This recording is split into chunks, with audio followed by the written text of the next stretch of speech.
Dans cette vidéo, je vais vous parler rapidement de la naissance de Wikipédia, puis vous présenter le fonctionnement de l'encyclopédie. À l'origine de Wikipédia, il y a Nupedia, une encyclopédie plus classique créée en mars 2000 aux États-Unis.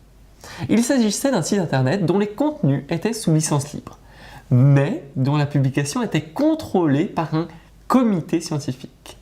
Du coup, le nombre d'articles augmentait très lentement.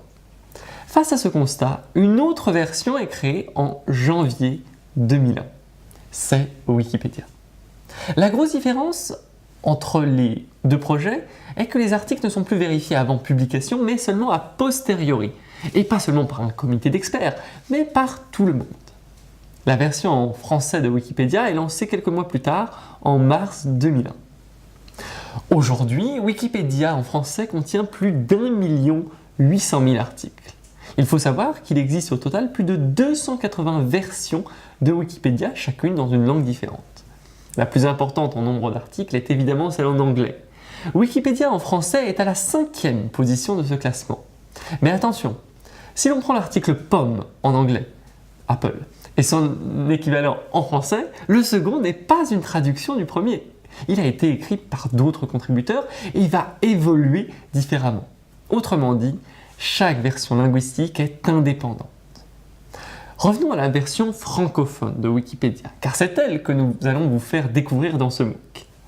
Environ 15 000 internautes y contribuent activement, c'est-à-dire qu'ils ont créé un compte et ont contribué au moins une fois dans les 30 derniers jours. Ces internautes sont essentiellement originaires de France, mais également du Canada, de la Belgique, de la Suisse, mais aussi d'un peu partout dans le monde, notamment d'Afrique francophone. Quant aux contributrices et contributeurs très actifs, ceux qui ont fait au moins 100 modifications au cours du dernier mois, ils sont environ 800. Mais savez-vous qui héberge les contenus de Wikipédia? Où sont situés les serveurs informatiques qui stockent tous les articles?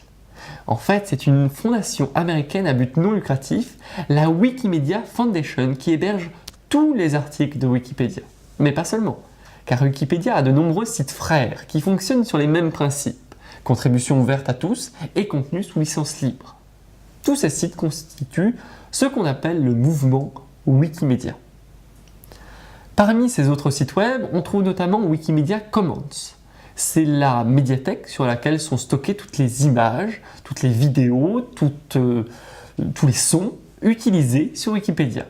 Que ce soit des photographies ou des graphiques, toutes sont l'œuvre d'internautes bénévoles. On trouve aussi le Wiktionnaire, qui est un dictionnaire collaboratif sous licence libre. Il existe comme cela une dizaine d'autres projets. Tous les sites du mouvement Wikimedia sont hébergés par la Wikimedia Foundation, mais attention, celle-ci n'a strictement aucun pouvoir éditorial. En clair, cela signifie que c'est la communauté de chaque site qui décide des règles éditoriales. Concernant Wikipédia, ces règles peuvent d'ailleurs légèrement varier d'une version linguistique de Wikipédia à l'autre. Seuls les 5 grands principes fondateurs sont intangibles et communs à toutes les langues. Autre risque de confusion, la Wikimedia Foundation héberge des contenus certes, mais n'en possède pas les droits d'auteur.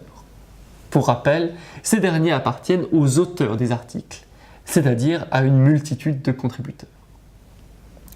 Mais au fait, d'où viennent les fonds de la Wikimedia Foundation?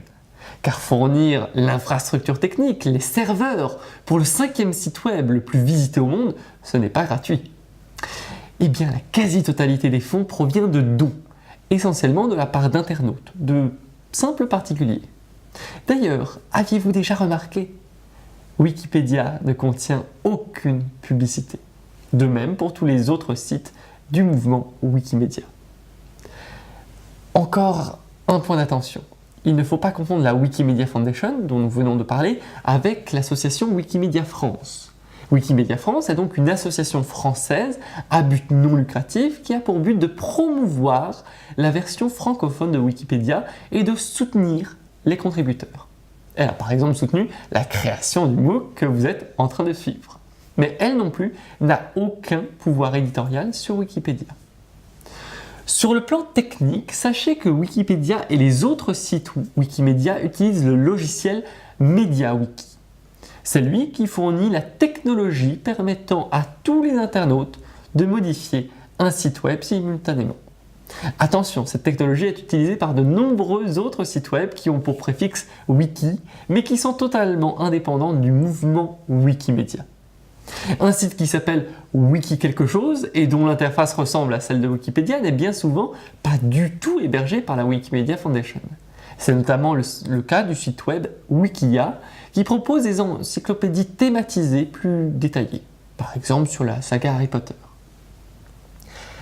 Vous savez désormais comment fonctionne Wikipédia et dans quel environnement nous évoluons. Assez de théorie pour le moment, il est maintenant temps de vous créer un compte sur le site.